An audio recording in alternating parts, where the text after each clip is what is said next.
Hi friends, అందరు ఎలా ఉన్నారు? అందరూ బాగున్నారా ఫ్రెండ్స్? అందరూ బాగుండాలి, అందులో నేను ఉండాలి. Welcome to our channel Jyothi Nagarjuna 17 vlogs.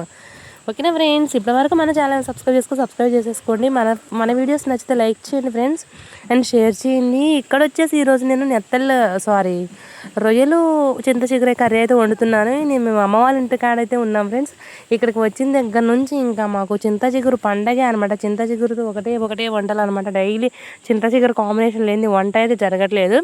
ఒకరోజు చింత చిగురు కోడిగుడ్లు, ఒకరోజు చింత చిగురు కోడిగుడ్డు కొట్టపోసి కర్రీ, ఒకరోజు చింత చిగురు నెత్తళ్ళు, ఒకరోజు చింత చిగురు రొయ్యలు, మళ్ళీ ఎగ్స్, ఇంకా చింత చిగురు పచ్చడి, చింత చిగురు పప్పు, ఇంక ఇవే కర్రీస్ అనమాట. కామన్గా చింత చిగురు అయితే ఫుల్గా అయితే దొరుకుతుంది. ఇంకా చింత చిగురుతో ఒక ఎంజాయ్ అయితే చేస్తున్నాం అనమాట. ఫుల్గా చేస్తున్నాం. మళ్ళీ సీజన్ దాటితే మళ్ళీ దొరకదు కదా అనేసి ఇంకా ఫుల్గా అయితే తింటున్నాం అనమాట చింత చిగురు.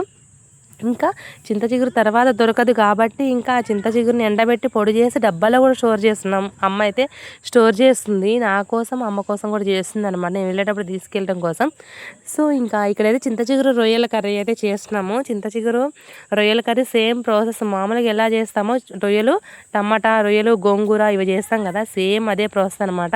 ఇక్కడ ఆనియన్స్ లైట్గా ఫ్రై అయిన తర్వాత అందులో రొయ్యలు ఫస్ట్ ఫ్రై చేసుకోవాలి. రొయ్యలు ఫ్రై చేసుకొని మొత్తం అవన్నీ క్లీన్ చేసుకొని వాటర్లో వాష్ చేసుకున్న తర్వాత అదే ఉల్లిపాయలలో వేసి ఉల్లిపాయలు రొయ్యలు కలిపి ఫ్రై చేయాలి. ఎందుకంటే మనకు ఆయిల్ గ్యాస్ అనేది సేవ్ అవుతుంది. ఫస్ట్ మళ్ళీ ఉల్లిపాయలు ఫ్రై అయిన తర్వాత రొయ్యలు వేస్తే మళ్ళీ అదొక టైం ప్రాసెస్ అనమాట. సో రెండు కలిపి ఫ్రై చేస్తే మంచిగా ఫ్రై అవుతాయి, అసలు ఎటువంటి డౌట్ లేదనమాట, మంచిగా ఫ్రై అవుతాయి. ఇటు ఆనియన్స్ ఫ్రై అవుతాయి, అటు రొయ్యలు ఫ్రై అవుతాయి అనమాట. ఇంకా తర్వాత అందులో కొంచెం అల్లం వెల్లుల్లి పేస్ట్ అయితే వేసాను. అల్లం వెల్లుల్లి పేస్ట్ వేసిన తర్వాత కొంచెం సాల్ట్ కూడా వేసాను. అల్లం వెల్లుల్లి పేస్ట్ వేసి మంచిగా ఫ్రై అయిన తర్వాత మళ్ళీ అది కొంచెం అడుగంటుతుంది అన్నప్పుడు కొంచెం పసుపు అయితే వేసి మంచిగా ఫ్రై చేసి పసుపుతో నెక్స్ట్ కారం కూడా వేసాను అనమాట. కారం వేసి ఇంకా మంచిగా ఫ్రై చేసి ఆ ఉల్లిపాయలకి ఆ రొయ్యలకి మంచి కారం ఫ్లేవర్ పట్టే వరకు ఫ్రై చేసుకొని అందులో కొంచెం వాటర్ పోసుకోవాలన్నమాట. కొంచెం వాటర్ పోసుకొని మళ్ళీ ఆ వాటర్తో ఈ ఆనియన్స్, ఈ రొయ్యలు అనేవి ఉడకాలి. అవి ఉడికిన తరువాత లాస్ట్కి మనం చింత చిగురు అనేది వేసుకోవాలన్నమాట. చింత చిగురు మర్చిపోయాను ఫ్రెండ్స్.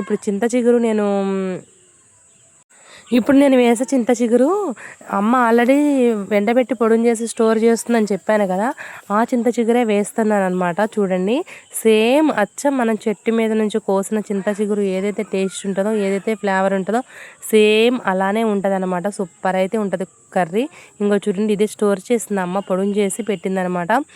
ఇప్పుడు అదైతే వేసుకుంటున్నా. చూడండి, చాలా అంటే చాలా బాగుంటుంది, అస్సలు పాడవదు ఫ్రెండ్స్, నిల్వ ఉంటుంది. ఎండలో ఎండబెట్టాలి, బాగా ఎండలో ఎండబెట్టాలన్నమాట. లేదంటే నీడలో ఎండబెడితే అది కొంచెం బూజు పడుతుంది, పాడైపోతుంది.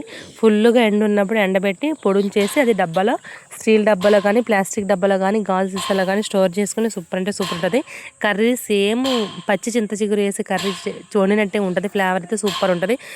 ట్రై చేయండి. ఓకేనా? Bye friends.